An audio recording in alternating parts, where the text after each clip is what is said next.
Privet, c'est Johanna Swan. Je vous emmène au hammam.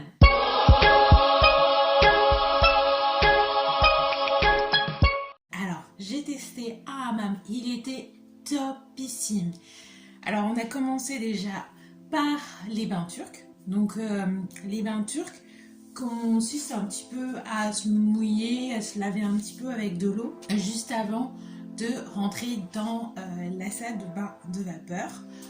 Qu'on reste un certain temps, moi je n'ai vraiment pas du tout eu la notion du temps puisque je suis restée peut-être plus de 2 heures dans le hammam. Et à la suite de ces bains de vapeur, moi je suis passée directement au gommage. Alors le gommage est fait dans la salle de bain turque, donc c'est une grosse table en pierre que j'ai pas pu prendre en photo puisqu'il y a souvent des femmes, donc impossible de pouvoir vous montrer les images. Et en fait, vu que ce n'était pas un hammam traditionnel, parce que dans les hammams traditionnels, c'est quelqu'un qui va vous frotter le dos et vous faites vous-même vos propres corps. Moi, j'avais vraiment envie qu'on s'occupe de moi de A à Z. J'avais vraiment besoin de ce petit moment de détente.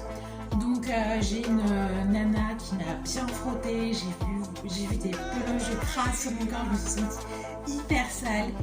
Elle n'a pas été de manière douce.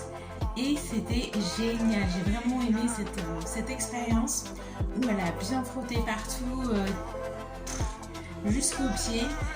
Je me suis sentie légère et lorsque j'étais dans ma pièce avec elle, elle me montrait un peu tout ce que je devais faire par des gestes, de me tourner, d'enlever mon haut de maillot de bain parce qu'il fallait être seins nus pour qu'elle puisse bien frotter partout.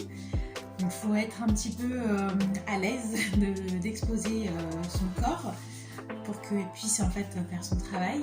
Et pendant qu'elle enlevait en fait les peaux mortes, il y avait des petites boules, des petites bouloches de crasse en fait qui étaient sur le corps. Elle rinçait régulièrement en prenant de l'eau pour un peu nettoyer la table et faire en sorte que le corps soit pas trop crasseux de partout et qu'elle puisse continuer à frotter.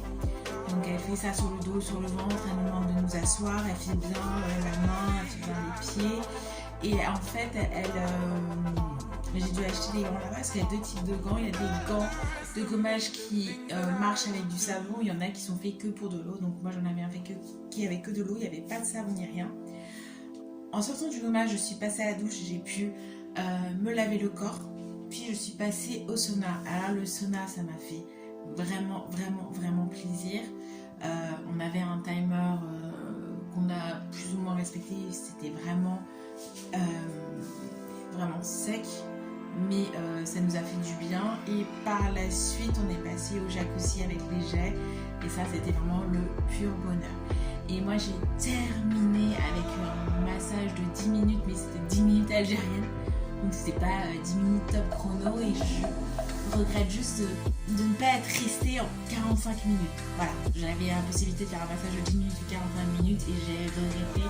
Je pense que j'aurais aimé ce massage de 45 minutes de la tête aux pieds. Je suis ressortie légère. Je me suis mis un petit turban sur la tête sur le chemin pour pas attraper froid. Et vu que j'étais un petit peu malade, ce qui s'entend dans mes vidéos si vous suivez un peu tous mes différents épisodes sur ce qui se passe en Algérie, j'étais un peu prise du nez et de la gorge et le hammam ça m'a vraiment fait du bien. Et j'étais vraiment très contente d'avoir pu enfin tester le hammam. Donc j'ai testé après le mariage. Normalement c'est avant le mariage qu'on fait avec la mariée. Ça n'a pas pu se faire malheureusement, donc nous on l'a décalé entre copines, entre filles. On était bien, on s'est réveillé le matin, je suis partie à la boulangerie et puis avec un bon petit déjeuner on est sorti du hammam et après on avait une faim, mais c'était incroyable, une vraie faim. C'est comme la piscine en fait, ça ouvre l'appétit. Donc je pense qu'à Paris, je vais continuer à aller au hammam. C'était la première fois que j'allais au hammam et je pense que je vais continuer. Si vous aimez ma vidéo, n'hésitez pas à vous abonner à ma chaîne, ainsi de cliquer sur la petite cloche. Comme ça, vous allez recevoir une alerte dès que je publie une nouvelle vidéo. Un petit pouce bleu pour dire que vous aimez ma vidéo et surtout, beaucoup de partage. Merci. La suite au tout prochain épisode.